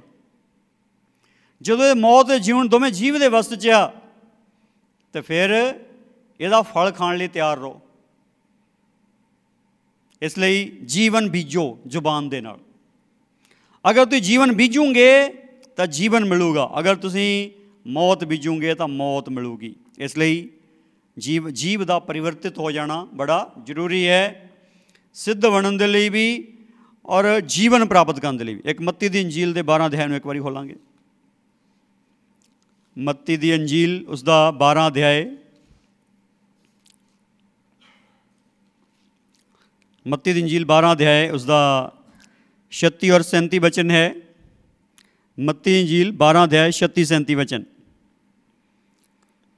ਪਰ ਮੈਂ ਤੁਹਾਨੂੰ ਆਖਦਾ ਹਾਂ ਭਈ ਮਨੁੱਖ ਹਰੇਕ ਆਕਾਰਥ ਗੱਲ ਜੋ ਬੋਲਣ, ਨਿਆਂ ਦੇ ਦਿਨ ਉਹਦਾ ਹਿਸਾਬ ਦੇਣਗੇ। ਇਸ ਲਈ ਜੋ ਤੂੰ ਆਪਣੀਆਂ ਗੱਲਾਂ ਤੋਂ ਧਰਮੀ ਅਤੇ ਆਪਣੀਆਂ ਗੱਲਾਂ ਤੋਂ ਦੋਸ਼ੀ ਠਹਿਰਾਇਆ ਜਾਵੇਗਾ। ਬੰਦਾ ਜੋ ਕੁਛ ਵੀ ਬੋਲਦਾ ਭਾਵੇਂ ਵਿਅਰਥ ਹੀ ਬੋਲੇ, ਵਿਅਰਥ ਗੱਲ ਦਾ ਵੀ ਹਿਸਾਬ ਹੋਣਾ ਪ੍ਰਭੂ ਦੇ ਬੱਚਿਓ, ਵਿਅਰਥ ਗੱਲ ਦਾ ਵੀ ਹਿਸਾਬ ਹੋਣਾ। ਇਸ ਗੱਲ ਨੂੰ ਸਮਝ ਜਾਓ, ਹਿਸਾਬ ਹੈ, ਹਿਸਾਬ ਹੈ। ਮਲਾਕੀ ਦੇ ਦੁਆਰਾ ਪ੍ਰਭੂ ਕੀ ਕਹਿੰਦਾ? ਕਹਿੰਦਾ ਪਰਮੇਸ਼ਰ ਤੋਂ ਡਰਨ ਵਾਲਿਆਂ ਨੇ ਜਦੋਂ ਬੈਠ ਕੇ ਗੱਲਾਂ ਕੀਤੀਆਂ ਨਾ, ਤੇ ਪਰਮੇਸ਼ਰ ਦੇ ਹਜ਼ੂਰ ਯਾਦਗਿਰੀ ਦੀ ਕਿਤਾਬ ਲਿਖੀ ਗਈ। ਹਿਸਾਬ ਹੈ ਤੁਹਾਡੀਆਂ ਗੱਲਾਂ ਦਾ, ਕੰਮਾਂ ਦਾ ਹੋਰ ਗੱਲ ਹੈ। ਸਭ ਤੋਂ ਮਹੱਤਵ ਦਿਓ ਇਸ ਗੱਲ ਨੂੰ ਕਿ ਤੁਹਾਡੀਆਂ ਗੱਲਾਂ ਦਾ ਵੀ ਹਿਸਾਬ ਹੈ, ਵਿਅਰਥ ਬੋਲਣ ਦਾ ਹਿਸਾਬ ਹੈ, ਗਲਤ ਬੋਲਣ ਦਾ ਕਿੰਨਾ ਹਿਸਾਬ ਹੋਵੇਗਾ ਔਰ ਸਹੀ ਬੋਲਣ ਦਾ ਕਿੰਨਾ ਹਿਸਾਬ ਹੋਵੇਗਾ, ਇਸ ਗੱਲ ਨੂੰ ਦੇਖ ਲਓ। ਇਸ ਲਈ ਪ੍ਰਭੂ ਦਾ ਵਚਨ ਦੱਸਦਾ ਹੈ, ਜੇ ਵਿਅਰਥ ਗੱਲ ਵੀ ਬੋਲੂੰਗੇ ਉਹਦਾ ਵੀ ਇੱਕ ਦਿਨ ਨਿਆਂ ਦੇ ਦਿਨ ਹਿਸਾਬ ਹੋਊਗਾ। ਔਰ ਅਗਲੀ ਗੱਲ ਇਹ ਹੈ, ਇਸ ਲਈ ਜੋ ਤੂੰ ਆਪਣੀਆਂ ਗੱਲਾਂ ਤੋਂ ਧਰਮੀ ਅਤੇ ਆਪਣੀਆਂ ਗੱਲਾਂ ਤੋਂ ਦੋਸ਼ੀ ਠਹਿਰਾਇਆ ਜਾਵੇਗਾ। ਹੇ ਮਨੁੱਖ, ਤੂੰ ਆਪਣੀਆਂ ਗੱਲਾਂ ਤੋਂ ਧਰਮੀ ਠਹਿਰਾਇਆ ਜਾਣਾ ਅਤੇ ਆਪਣੀਆਂ ਗੱਲਾਂ ਤੋਂ ਦੋਸ਼ੀ ਠਹਿਰਾਇਆ ਜਾਣਾ। ਦੇਖੋ, ਧਰਮੀ ਠਹਿਰਨ ਦੇ ਲਈ ਜ਼ੁਬਾਨ ਦਾ ਠੀਕ ਹੋ ਜਾਣਾ ਜ਼ਰੂਰੀ ਹੈ। ਅਗਰ ਨਹੀਂ ਠੀਕ ਕਰੋਗੇ ਦੋਸ਼ੀ ਠਹਿਰ ਜਾਣਾ। ਇਸ ਲਈ ਅੱਜ ਜਿਹੜਾ ਟਾਈਮ ਬੜਾ ਜ਼ਰੂਰੀ ਹੈ। ਇਸ ਸਮੇਂ ਜ਼ਰੂਰੀ ਹੈ ਇਸ ਗੱਲ ਨੂੰ ਸਮਝਣਾ ਕਿ ਜ਼ੁਬਾਨ ਪਰਿਵਰਤਿਤ ਹੋਣੀ ਜ਼ਰੂਰੀ ਹੈ, ਜ਼ੁਬਾਨ ਠੀਕ ਹੋਣੀ ਜ਼ਰੂਰੀ ਹੈ। ਅਗਰ ਜ਼ੁਬਾਨ ਠੀਕ ਨਹੀਂ ਤਾਂ ਕੱਖ ਵੀ ਨਹੀਂ ਠੀਕ ਹੈਗਾ, ਜੋ ਮਰਜ਼ੀ ਕਰੀ ਜਾਓ, ਨਹੀਂ ਹੈਗਾ ਕੁਛ ਵੀ ਠੀਕ। ਇਸ ਤੋਂ ਬਿਨਾਂ ਸਿੱਧ ਹੋ ਹੀ ਨਹੀਂ ਸਕਦੇ, ਇਸ ਤੋਂ ਬਿਨਾਂ ਸਿੱਧ ਹੋ ਹੀ ਨਹੀਂ ਸਕਦੇ, ਇਸ ਤੋਂ ਬਿਨਾਂ ਕੋਈ ਤਰੀਕਾ ਨਹੀਂ ਸਿੱਧ ਹੋਣ ਦਾ, ਇਸ ਤੋਂ ਬਿਨਾਂ ਕੋਈ ਤਰੀਕਾ ਨਹੀਂ ਸਿੱਧ ਹੋਣ ਦਾ। ਇਸ ਲਈ ਅੱਜ ਬੇਨਤੀ ਹੈ, ਪ੍ਰਭੂ ਦੀ ਕਿਰਪਾ ਨਾਲ ਇਸ ਗੱਲ ਨੂੰ ਸਮਝੋ। ਇਸ ਲਈ ਅੱਜ ਬੇਨਤੀ ਹੈ, ਪ੍ਰਭੂ ਦੀ ਕਿਰਪਾ ਨਾਲ ਇਸ ਗੱਲ ਨੂੰ ਸਮਝੋ ਕਿ ਜ਼ੁਬਾਨ ਬਦਲਣੀ ਜ਼ਰੂਰੀ ਹੈ, ਜ਼ੁਬਾਨ ਠੀਕ ਹੋਣੀ ਜ਼ਰੂਰੀ ਹੈ। ਜ਼ੁਬਾਨ ਤੋਂ ਠੀਕ, ਉਚਿਤ, ਵਧੀਆ ਵਚਨ ਨਿਕਲਣੇ ਜ਼ਰੂਰੀ ਆ। ਅਗਰ ਇਹ ਨਹੀਂ ਹੁੰਦਾ ਸਿੱਧ ਪੁਰਸ਼ ਨਹੀਂ ਹੋ ਸਕਦੇ, ਬਚ ਨਹੀਂ ਸਕਦੇ, ਮਾਰੇ ਜਾਓਗੇ। ਧਰਮੀ ਨਹੀਂ ਠਹਿਰਾਏ ਜਾ ਸਕਦੇ, ਦੋਸ਼ੀ ਠਹਿਰ ਜਾਓਗੇ। ਇਸ ਲਈ ਧਰਮੀ ਠਹਿਰਨ ਦਾ ਇੱਕ ਸਰਲ ਤਰੀਕਾ ਹੈ, ਉਹ ਇਹ ਹੈ ਆਪਣੀ ਜ਼ੁਬਾਨ ਦਾ ਠੀਕ ਇਸਤੇਮਾਲ ਕਰਨਾ। ਇਸ ਲਈ ਪ੍ਰਭੂ ਦੇ ਬੱਚਿਓ, ਇਸ ਗੱਲ 'ਤੇ 100% ਧਿਆਨ ਦਿਓ। ਜਦੋਂ ਪ੍ਰਭੂ ਨੇ ਸੌਖਾ ਤਰੀਕਾ ਦਿੱਤਾ ਹੈ, ਅਗਰ ਇਹ ਤਰੀਕਾ ਲਾ ਕੇ ਕਾਮਯਾਬ ਨਾ ਹੋ ਸਕੇ, ਔਖੇ ਤਰੀਕੇ ਕਿੱਥੋਂ ਲਾ ਲਵਾਂਗੇ ਅਤੇ ਕਿੱਥੋਂ ਕਾਮਯਾਬ ਹੋ ਜਾਵਾਂਗੇ। ਇਸ ਲਈ ਅੱਜ ਬੇਨਤੀ ਹੈ, ਪ੍ਰਭੂ ਯਿਸੂ ਦੇ ਨਾਮ ਵਿੱਚ ਇਸ ਗੱਲ ਨੂੰ ਸਮਝ ਜਾਓ ਕਿ ਮੈਂ ਅੱਜ ਤੋਂ ਪ੍ਰਭੂ ਦੀ ਕਿਰਪਾ ਨਾਲ ਜ਼ੁਬਾਨੀ ਤੌਰ 'ਤੇ ਸਿੱਧ ਹੋਣਾ ਹੀ ਹੋਣਾ, ਸ਼ਾਬਦਿਕ ਤੌਰ 'ਤੇ ਸਿੱਧ ਹੋਣਾ ਹੀ ਹੋਣਾ। ਮੈਂ ਬੋਲਣ ਵਿੱਚ ਨਹੀਂ ਭੁੱਲ ਕਰਨੀ, ਕਾਹਲੀ ਨਾ ਬੋਲੋ। ਕਈ ਭੈਣ ਭਾਈ ਇੰਨੀ ਬੋਲਣ 'ਚ ਕਾਹਲੇ ਹੈ ਨਾ, ਕੋਈ ਬ੍ਰੇਕ ਹੀ ਨਹੀਂ ਹੈਗੀ, ਫਟਾਫਟ ਬਿਨਾਂ ਸੁਣੇ ਬੋਲਦੇ। ਦੇਖੋ, ਜਿਹੜਾ ਬੰਦਾ ਸਹੀ ਆ, ਉਹਦੀ ਇੱਕ ਪਹਿਚਾਣ ਆ। ਉਹਦੀ ਪਹਿਚਾਣ ਇਹ ਆ ਕਿ ਉਹ ਬੋਲਣ ਵਿੱਚ ਧੀਰਾ ਅਤੇ ਕ੍ਰੋਧ ਵਿੱਚ ਵੀ ਧੀਰਾ ਹੈ। ਜਿਹੜਾ ਪਰਮੇਸ਼ਰ ਦਾ ਬੰਦਾ ਆ, ਉਹਦੀ ਇੱਕ ਪਹਿਚਾਣ ਆ ਕਿ ਉਹ ਬੋਲਣ ਵਿੱਚ ਧੀਰਾ ਆ ਅਤੇ ਕ੍ਰੋਧ ਵਿੱਚ ਵੀ ਧੀਰਾ ਆ। ਅੱਜ ਜਿਹੜਾ ਬੰਦਾ ਬੋਲਣ ਦੇ ਵਿੱਚ ਬੜਾ ਹੀ ਤੇਜ਼ ਆ, ਬਹੁਤ ਤੇਜ਼, ਦੂਸਰੇ ਪਹਿਲਾਂ ਹੁੰਦਾ ਇੱਕ ਗੱਲ ਕਰਦਾ ਉਹ ਚਾਰ ਕਰ ਦਿੰਦਾ, ਚਲਾਕ। ਉਹ ਕੀ ਕਰਦਾ ਹੈਗਾ, ਉਹ ਆਪਣੀ ਜ਼ੁਬਾਨ ਦਾ ਇੰਨਾ ਇਸਤੇਮਾਲ ਤੇਜ਼ ਕਰਦਾ, ਗਲਤ ਕਰਦਾ ਹੈ ਕਿ ਸ਼ਰੀਫ ਬੰਦੇ ਨੂੰ ਵੀ ਚੁੱਪ ਕਰਾ ਦਿੰਦਾ। ਸ਼ਰੀਫ ਬੰਦਾ ਅਗਰ ਆਪਣੀ ਸ਼ਰਮਿੰਦਗੀ ਦੇ ਮਾਰੇ ਆਰਾਮ ਨਾਲ ਬਹਿ ਜਾਂਦਾ ਕਿ ਹੁਣ ਸੁਣਦਾ ਤਾਂ ਮੇਰਾ ਹੈ ਨਹੀਂ ਗਾ, ਚਲੋ ਛੱਡੋ। ਪਰ ਇਹ ਗੱਲ ਆ, ਪਰਮੇਸ਼ਰ ਦੇ ਹਜ਼ੂਰ ਇੱਦਾਂ ਨਹੀਂ ਚੱਲਣਾ ਹੈਗਾ। ਪਰਮੇਸ਼ਰ ਦੇ ਹਜ਼ੂਰ ਉੱਦਾਂ ਹੀ ਚੱਲਣਾ ਜਿੱਦਾਂ ਗੱਲ ਬਣਦੀ ਹੁੰਦੀ ਹੈ। ਇਸ ਲਈ ਪ੍ਰਭੂ ਦੇ ਬੱਚਿਓ, ਇਸ ਗੱਲ ਨੂੰ ਸਮਝ ਜਾਓ ਕਿ ਜਿਹੜੀ ਜ਼ੁਬਾਨ ਆ, ਇਹਦੀ ਠੀਕ ਵਰਤੋਂ ਕਰੋ। ਅਸੀਂ ਹੁਣ ਤੱਕ ਇਹ ਸਿੱਖਿਆ, ਸਿੱਧ ਬਣਨ ਦੇ ਲਈ ਜ਼ੁਬਾਨ ਦਾ ਪਰਿਵਰਤਨ ਜ਼ਰੂਰੀ ਹੈ। ਸਾਰੀ ਦੇਹੀ 'ਤੇ ਲਗਾਮ ਦੇਣ ਦੇ ਲਈ ਜ਼ੁਬਾਨ ਦਾ ਪਰਿਵਰਤਨ ਜ਼ਰੂਰੀ ਹੈ, ਜ਼ੁਬਾਨ ਤੋਂ ਠੀਕ ਬੋਲਣਾ ਜ਼ਰੂਰੀ ਹੈ। ਔਰ ਜੀਵਨ ਪ੍ਰਾਪਤ ਕਰਨ ਦੇ ਲਈ ਜ਼ੁਬਾਨ ਤੋਂ ਬੋਲਣਾ ਜ਼ਰੂਰੀ ਹੈ। ਔਰ ਧਰਮੀ ਹੋਣ ਦੇ ਲਈ ਜ਼ੁਬਾਨ ਤੋਂ ਬੋਲਣਾ ਜ਼ਰੂਰੀ ਹੈ। ਧਰਮੀ ਉਹੀ ਹੈ ਜਿਹੜਾ ਜ਼ੁਬਾਨ ਤੋਂ ਠੀਕ ਬੋਲਦਾ ਹੈ। ਰੋਮੀਆਂ ਦੀ ਕਿਤਾਬ ਨੂੰ ਇੱਕ ਵਾਰੀ ਖੋਲਾਂਗੇ। ਰੋਮੀਆਂ ਦੀ ਕਿਤਾਬ 10ਵਾਂ ਅਧਿਆਇ, ਰੋਮੀਆਂ ਦੀ ਕਿਤਾਬ 10ਵਾਂ ਅਧਿਆਇ 8ਵੇਂ ਬਚਨ ਤੋਂ ਪੜ੍ਹਦੇ ਹਾਂ। 8, 9, 10। ਰੋਮੀਆਂ ਦੀ ਕਿਤਾਬ 10ਵਾਂ ਅਧਿਆਇ 8, 9, 10 ਵਚਨ। ਪਰ ਕੀ ਆਖਦਾ ਹੈ? ਬਾਣੀ ਤੇਰੇ ਕੋਲ, ਤੇਰੇ ਮੂੰਹ ਵਿੱਚ ਅਤੇ ਤੇਰੇ ਮਨ ਵਿੱਚ ਹੈ। ਇਹ ਤਾਂ ਉਸ ਨਿਸ਼ਚਾ ਦੀ ਬਾਣੀ ਹੈ ਜਿਹਦਾ ਅਸੀਂ ਪ੍ਰਚਾਰ ਕਰਦੇ ਹਾਂ। ਕਿਉਂਕਿ ਜੇ ਤੂੰ ਆਪਣੇ ਮੂੰਹ ਨਾਲ ਪ੍ਰਭੂ ਯੀਸ਼ੂ ਦਾ ਇਕਰਾਰ ਕਰੇ ਅਤੇ ਆਪਣੇ ਹਿਰਦੇ ਨਾਲ ਮੰਨ ਲਵੇਂ ਜੋ ਪਰਮੇਸ਼ਵਰ ਨੇ ਉਹਨੂੰ ਮੁਰਦਿਆਂ ਵਿੱਚੋਂ ਜਿਵਾਲਿਆ, ਤਾਂ ਤੂੰ ਬਚਾਇਆ ਜਾਵੇਂਗਾ। ਧਰਮ ਲਈ ਤਾਂ ਹਿਰਦੇ ਨਾਲ ਨਿਹਚਾ ਕਰੀਦੀ ਅਤੇ ਮੁਕਤੀ ਲਈ ਮੂੰਹ ਨਾਲ ਇਕਰਾਰ ਕਰੀਦਾ ਹੈ। ਆਮੀਨ। ਪ੍ਰਭੂ ਦੀ ਸਤੁਤੀ ਹੋਵੇ। ਪ੍ਰਭੂ ਨੇ ਬਾਣੀ ਦਿੱਤੀ ਹੈ ਸਾਨੂੰ। ਬਾਣੀ ਉਹ ਕਿੱਥੇ ਹੈ? ਉਹ ਸਾਡੇ ਮਨ ਵਿੱਚ, ਸਾਡੇ ਮੂੰਹ ਉੱਤੇ ਹੈ। ਉਹ ਸਾਡੇ ਮਨ ਵਿੱਚ, ਸਾਡੇ ਮੂੰਹ ਉੱਤੇ।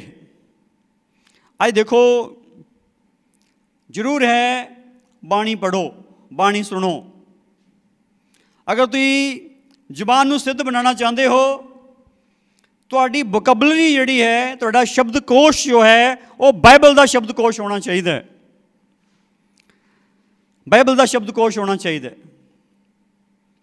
ਪ੍ਰਭੂ ਯਿਸੂ ਮਸੀਹ ਨੇ ਮੱਤੀ ਦੀ ਇੰਜੀਲ 12 ਅਧਿਆਇ 35 ਐਤ ਵਿੱਚ ਇਹ ਗੱਲ ਕਹੀ।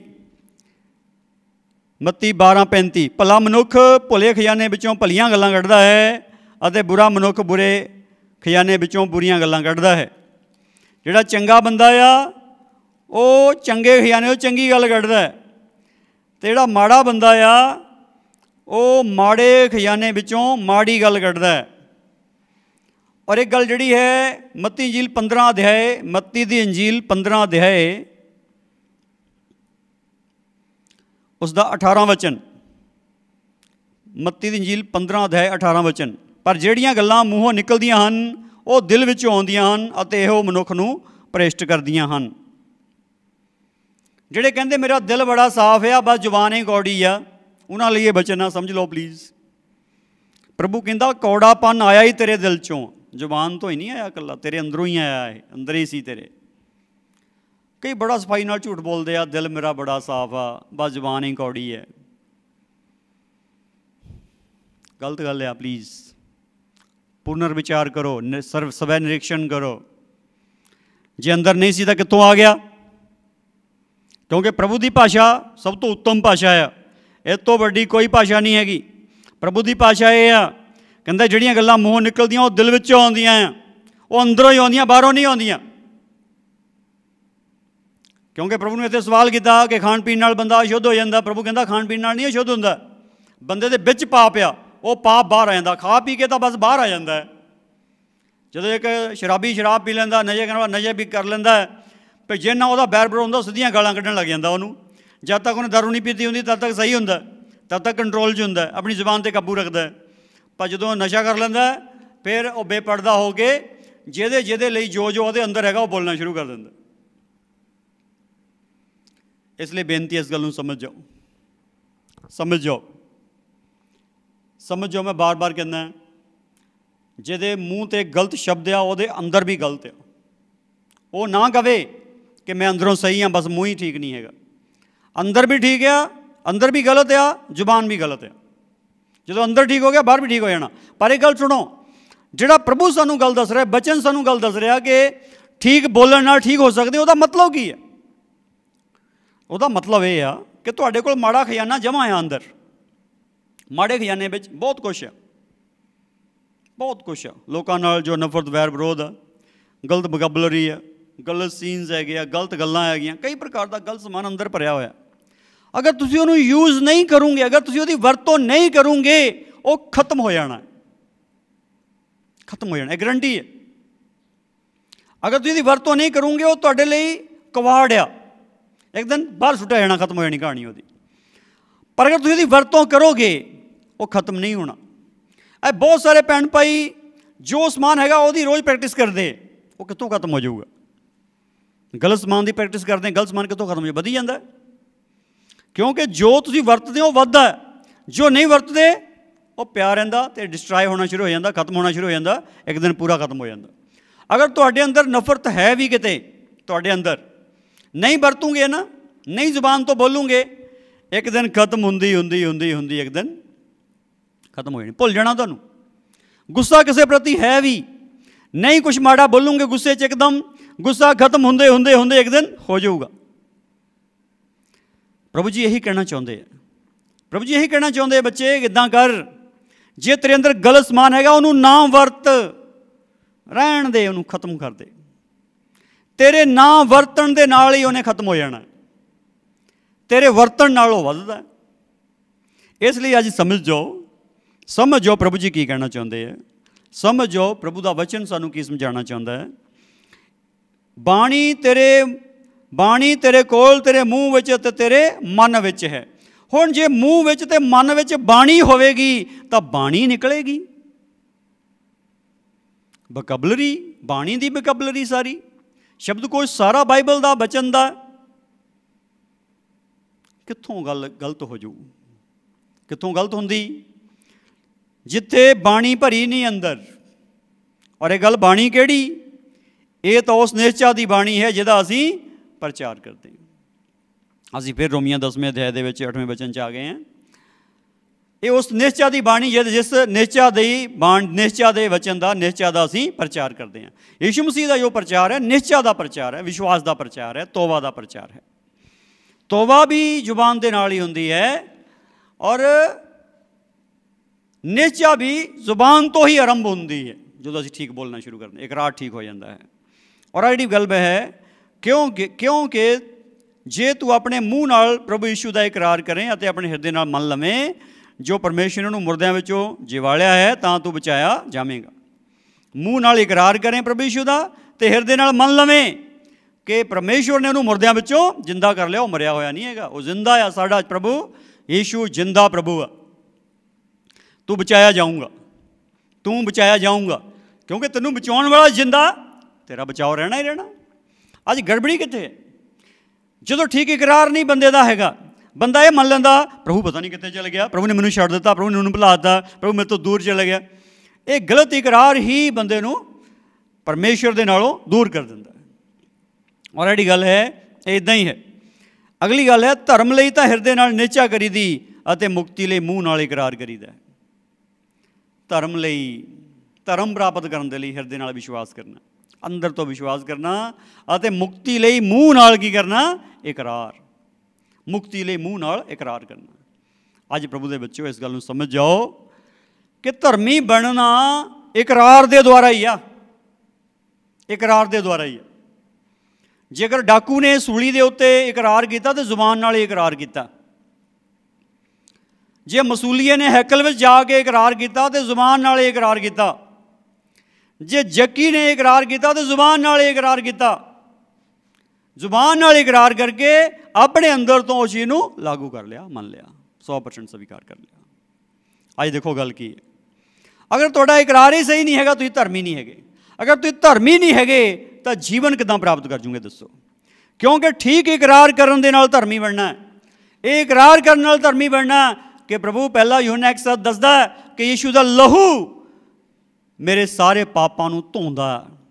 ਪ੍ਰਭੂ ਯਿਸੂ ਤੇਰਾ ਧੰਨਵਾਦ, ਮੇਰੇ ਸਾਰੇ ਪਾਪਾਂ ਨੂੰ ਤੇਰੇ ਲਹੂ ਨੇ ਧੋ ਦਿੱਤਾ। ਅਗਰ ਤੁਸੀਂ ਇਕਰਾਰ ਕਰਦੇ ਆ ਜ਼ੁਬਾਨ ਦੇ ਨਾਲ, ਹਿਰਦੇ ਨਾਲ ਮੰਨਦੇ ਆ, ਗ੍ਰਹਿਣ ਕਰਦੇ ਆ ਅਤੇ ਤੁਹਾਡੇ ਪਾਪ ਧੋਤੇ ਗਏ, ਤੁਸੀਂ ਧਰਮੀ ਬਣ ਗਏ। ਧਰਮੀ ਬਣ ਕੇ ਅੱਗੇ ਵਧੋਗੇ ਅਤੇ ਜੈਬਨ ਤੋਂ ਹੀ ਵੱਧ ਕੇ ਬਣ ਜਾਓਗੇ। ਇਸ ਲਈ ਅੱਜ ਦੇਖੋ, ਧਰਮੀ ਹੋਣ ਦੇ ਲਈ, ਜੀਵਨ ਪ੍ਰਾਪਤ ਕਰਨ ਲਈ ਧਰਮੀ ਬਣਨਾ ਪੈਣਾ। ਧਰਮੀ ਹੋਣ ਦੇ ਲਈ ਕੀ ਕਰਨਾ ਪੈਣਾ? ਜ਼ੁਬਾਨ ਤੋਂ ਠੀਕ ਇਕਰਾਰ ਕਰਨਾ ਪੈਣਾ। ਇਸ ਲਈ ਜਿਹੜਾ ਜ਼ੁਬਾਨ ਦਾ ਠੀਕ ਇਕਰਾਰ ਨਹੀਂ ਕਰ ਸਕਦਾ ਉਹ ਧਰਮੀ ਨਹੀਂ ਹੋ ਸਕਦਾ। ਪਹਿਲੀ ਜੋ ਸਾਡੀ ਜ਼ਰੂਰਤ ਧਰਮੀ ਹੋਣ ਦੀ ਹੈ। ਦੂਸਰੀ ਸਾਡੀ ਜ਼ਰੂਰਤ ਹੈ ਸਰੀਰ 'ਚ ਰਹਿੰਦੇ ਹਾਂ, ਚਿੰਨ੍ਹ ਚਮਤਕਾਰ ਸਾਡੀ ਜ਼ਰੂਰਤ ਆ। ਜਿਹੜੀ ਚਿੰਨ੍ਹ ਚਮਤਕਾਰ ਆ ਉਹ ਸਾਡੀ ਜ਼ਰੂਰਤ ਆ। ਮਰਕੁਸ ਦੀ ਇੰਜੀਲ 11 ਅਧਿਆਇ ਨੂੰ ਖੋਲਾਂਗੇ। ਚਿੰਨ੍ਹ ਚਮਤਕਾਰ ਹਮੇਸ਼ਾ ਤੋਂ ਹੁੰਦੇ ਆਏ ਆ। ਔਰ ਜਦੋਂ ਕਲੀਸਿਆ ਦੀ ਸਥਾਪਨਾ ਹੋਈ ਉਸ ਵਕਤ ਚਿੰਨ੍ਹ ਚਮਤਕਾਰਾਂ ਦੀ ਗਿਣਤੀ ਬਹੁਤ ਵੱਧ ਗਈ। ਜਿੰਨੇ ਵਿਸ਼ਵਾਸੀ ਲੋਕ ਸੀਗੇ ਸਾਰੇ ਚਿੰਨ੍ਹ ਚਮਤਕਾਰ ਕਰਨ ਲੱਗ ਗਏ। सब जगह चिन्ह चमत्कार होने शुरू हो गए। केवल यीशु मसीह ही चमत्कार नहीं सी करते, प्रभु के चेलियां नूं प्रभु ने भेजा, वो भी चिन्ह चमत्कार करते सी। उस तो बाद जिन्ने चेले बने सारे चिन्ह चमत्कार करते सी, सारे ईमानदार लोग चिन्ह चमत्कार करते सी। और यीशु मसीह की भाषा में इस गल नूं देखो, मरकुस इंजील 11 अध्याय, इस अध्याय में प्रभु ने एक वृक्ष नूं यह कहा, तैनूं कदी फल ना लगे, तेरा फल कदी कोई ना खावे। तो उस वक्त प्रभु जो कहे अगे वध गए। ये 11 अध्याय 14 वचन च वर्णन। जदों उत्थों दी वापस लंघे, जदों उत्थों दी वापस लंघे तो 20 वचन दसदा है कि वृक्ष जिहड़ा जड़ तो सुक गया सीगा। ते पतरस ने प्रभु नूं कहा, प्रभु जी देखो ये अंजीर दा वृक्ष जिन्हों तो शराब दिता है सुक ही गया, तो सुक ही गया। प्रभु जी की कहंदे? प्रभु जी कहंदे, यीशु ने उन्होंने उत्तर दिता, परमेश्वर उत्ते निश्चय रखो, परमेश्वर उत्ते निश्चय रखो। ये 22 वचन है। और 23 वचन जिहड़ा दसदा है मरकुस 11:23, मैं तुहानूं सच आखदा हां भी जे कोई इस पहाड़ नूं कहे उठ और समुंदर विच जा पाओ अते अपने मन विच भरम ना करे, पर प्रतीत करे कि जिहड़ियां गल्लां मैं आखदा हां वो हुंदियां हन तो उहदे लई हो जावेगा।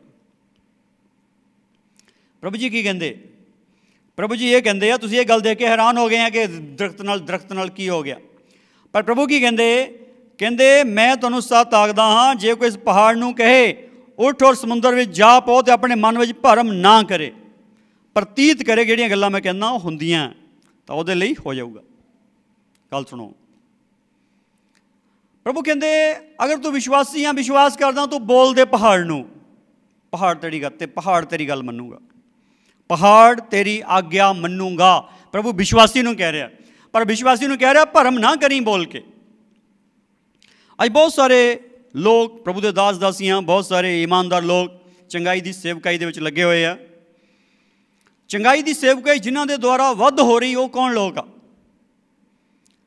जिहड़े ज़्यादा चिंतनशील नहीं है, ज़्यादा सोचां विचारा नहीं करते है, ज़्यादा सोचां नहीं डुबे रहंदे, बस सीधा सीधा है काम, सीधा सीधा काम, ज़्यादा नहीं सोचते। कहने का मतलब है स्ट्रेट फॉरवर्ड बोल दे, सीधा सीधा बोल दे। जिहड़ा उनका बोलने का तरीका बड़ा धाकड़ है, बड़ा धाकड़ है। क्वालिटी यही है। बहुत से लोग बोलते हो प्रेयर ज़्यादा करदा, वो ये ज़्यादा करदा, वो ज़्यादा करदा। बहुत सारे प्रेयर, बहुत प्रेयर करने वाले में चिन्ह चमत्कार नहीं है, बहुत प्रेयर करने वाले हैं, चिन्ह चमत्कार नहीं है। वो प्रेयर की करते हैं? वो प्रेयर करते प्रभु जी वो फलाने बंदे नूं सामर्थ दे दे, प्रभु जी फलाने बंदे नूं अभिषेक दे दे, प्रभु जी फलाने बंदे नूं प्रभु आ दे दे। वो इतना समझते ही नहीं कि प्रभु ने मैनू इस्तेमाल करना, मैं मेरे विचों काम होना, इदा नहीं समझते है। उन्हों की हलीमी कह लो, उन्हों का सुभाव कह लो, जां वो इस गल तो अणभिज कह लो, जां वो वडियाई तो डरदे कह लो। कोई भी कारण हो सकता है, ये वो जानते या परमेश्वर जानता है। पर बहुत सारे प्रार्थना करने वाले व्यक्ति, बहुत सारी प्रार्थना करने वाले व्यक्ति भी चिन्ह चमत्कारां दे विच नहीं है, चिन्ह चमत्कार उन्हां विच नहीं है। पर बहुत सारे लोग, बहुत सारे भैन भाई, बहुत सारे दास दासियां जिन्हां दी जिंदगी च प्रेयर बहुत घट आ, पर विश्वास की दलेरी बहुत है। जिहड़े विश्वास की दलेरी नाल भरे हुए हैं, जिन्हां दे अंदर आ चीज़ है नहीं, जिहड़ी गल कहंदी भरम, भरम है नहीं, भरम है नहीं। कई प्रार्थना भी करते हैं, भरम भी करते हैं। अगली जिहड़ा वचन है 24 वचन, वो प्रार्थना के विखे च है। वो कहता जो तुसी, मैं तुहानूं कहना जो तुसी प्रार्थना करके मंगो प्रतीत करो, तुहानूं प्रतीत करो सानूं मिल गया, तां तुहानूं मिलेगा। प्रार्थना करने के बड़े एग्जाम्पल सन बाइबल दे विच। जो प्रभु के लोग इजरायली मिस्र चों निकले, मिस्र चों कढ़ लिया प्रभु ने, अगे लाल समुंदर आ गया, डेरा ला लिया, पिछे मिस्र की सेना आ गई। सारे लोग प्रार्थना कर, प्रभु जी दया करो, दया करो, बचाओ बचाओ, कृपा करो परमेश्वर, देखो मिस्र की सेना आ गई, प्रभु जी बचाओ उन्होंने सानू। जो घुटनिया तो उठे, नाले ही मूसा के खिलाफ बोलन लग गए। मूसा नूं कहंदे सानू लैके क्यों आया, मूसा नूं कहंदे सानू लैके क्यों आया, इत्ते तू मराउण लै के आया, तैनूं कहंदे सी ना लैके जा सानू। ਇਹ ਹਕੀਕਤ ਆ ਕਲੀਸਿਆ ਦੀ। ਪ੍ਰਾਰਥਨਾ ਕਰਦੇ ਪਰ ਪ੍ਰਾਰਥਨਾ ਕਰਨ ਤੋਂ ਬਾਅਦ ਘੁਟਨਿਆਂ ਤੋਂ ਉੱਠਦੇ ਆ, ਫਿਰ ਕੀ ਕਹਿੰਦੇ? ਫਿਰ ਉਹ ਗੱਲਾਂ ਬੋਲਦੇ ਜਿਹੜੀਆਂ ਬੋਲਣੀਆਂ ਠੀਕ ਹੀ ਨਹੀਂ, ਜਿਹੜੀਆਂ ਬੋਲਣੀਆਂ ਠੀਕ ਹੀ, ਜਿਹੜੀਆਂ ਬੋਲਣੀਆਂ ਠੀਕ ਹੀ ਨਹੀਂ ਹੈਗੀਆਂ। ਇਸ ਲਈ ਅੱਜ ਸਮਝ ਜਾਓ, ਅੱਜ ਬੇਨਤੀ ਹੈ, ਇਸ ਗੱਲ ਨੂੰ ਸਮਝ ਜਾਓ। ਵਿਸ਼ਵਾਸ ਦੇ ਨਾਲ ਚੱਲੋ, ਵਿਸ਼ਵਾਸ ਦੇ ਨਾਲ ਬੋਲੋ। ਵਿਸ਼ਵਾਸ ਨਾਲ ਬੋਲਣ ਨਾਲ ਧਰਮੀ ਠਹਿਰਾਇਆ ਜਾਣਾ, ਵਿਸ਼ਵਾਸ ਨਾਲ ਬੋਲਣ ਦੇ ਦੁਆਰਾ ਸਿੱਧ ਹੋਣਾ, ਵਿਸ਼ਵਾਸ ਨਾਲ ਬੋਲਣ ਦੁਆਰਾ ਜੀਵਨ ਮਿਲਣਾ, ਵਿਸ਼ਵਾਸ ਦੁਆਰਾ ਬੋਲਣ ਦੇ ਨਾਲ ਬਚਣਾ ਆ, ਵਿਸ਼ਵਾਸ ਦੁਆਰਾ ਬੋਲਣ ਦੇ ਨਾਲ ਇਹ ਸਰੀਰ 'ਤੇ ਲਗਾਮ ਚੜ੍ਹ ਜਾਣੀ ਆ, ਔਰ ਵਿਸ਼ਵਾਸ ਦੁਆਰਾ ਬੋਲਣ ਨਾਲ ਚਿੰਨ੍ਹ ਚਮਤਕਾਰ ਹੋਣੇ ਆ ਤੁਹਾਡੇ ਦੁਆਰਾ ਯਿਸੂ ਮਸੀਹ ਦੇ ਨਾਮ ਵਿੱਚ। ਇਹ ਠੀਕ ਬਾਈਬਲ ਦੀ ਭਾਸ਼ਾ ਹੈ। ਇਹ ਕੋਈ ਇਹਦੇ ਵਿੱਚ ਮਿਲਾਵਟ ਨਹੀਂ ਹੈਗੀ। ਪਲੀਜ਼ ਇਸ ਗੱਲ ਨੂੰ ਸਮਝੋ, ਕੋਈ ਮਿਲਾਵਟ ਨਹੀਂ ਹੈ, ਬਿਲਕੁਲ ਮਿਲਾਵਟ ਨਹੀਂ ਹੈਗੀ।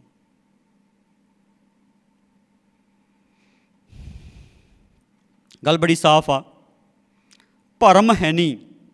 ਜਿਨ੍ਹਾਂ ਵਿੱਚ ਭਰਮ ਹੈ ਨਹੀਂ, ਥੋੜ੍ਹੀ ਪ੍ਰਾਰਥਨਾ ਨਾਲ ਵੀ ਜ਼ਿਆਦਾ ਕੰਮ ਕਰ ਰਹੇ। ਜਿਨ੍ਹਾਂ 'ਚ ਭਰਮ ਆ, ਕਿੰਨੀ ਪ੍ਰਾਰਥਨਾ ਤੋਂ ਬਾਅਦ ਵੀ ਕੁਛ ਨਹੀਂ ਹੋ ਰਿਹਾ। ਸੱਚਾਈ ਹੈ। ਇਸ ਲਈ ਪ੍ਰਭੂ ਕੀ ਕਹਿੰਦਾ? ਭਰਮ ਨਾ ਕਰੀ ਆਪਣੇ ਮਨ 'ਚ, ਪ੍ਰਤੀਤ ਕਰੀ। ਕੀ ਪ੍ਰਤੀਤ ਕਰਨਾ? ਕੀ ਵਿਸ਼ਵਾਸ ਕਰਨਾ? ਜਿਹੜੀ ਗੱਲ ਤੂੰ ਕਹਿੰਦਾ ਉਹ ਹੁੰਦੀ ਹੈ। ਇਸ ਗੱਲ ਦਾ ਅਰਥ ਇਹ ਨਹੀਂ ਕਿ ਜਿਹੜੀ ਗੱਲ ਯੀਸ਼ੂ ਕਹਿੰਦਾ ਉਹ ਹੁੰਦੀ। ਵਿਸ਼ਵਾਸੀ ਨੇ ਇਹ ਮੰਨਣਾ ਆ ਕਿ ਜੋ ਗੱਲ ਯੀਸ਼ੂ ਦੇ ਨਾਮ ਵਿੱਚ ਮੈਂ ਬੋਲਦਾ ਆ ਉਹ ਹੁੰਦੀ ਹੈ। ਇੱਦਾਂ ਨਹੀਂ ਸਮਝਣਾ ਕਿ ਹੋਣੀ ਆ, ਇੱਦਾਂ ਸਮਝਣਾ ਹੁੰਦੀ ਆ। ਆਮੀਨ।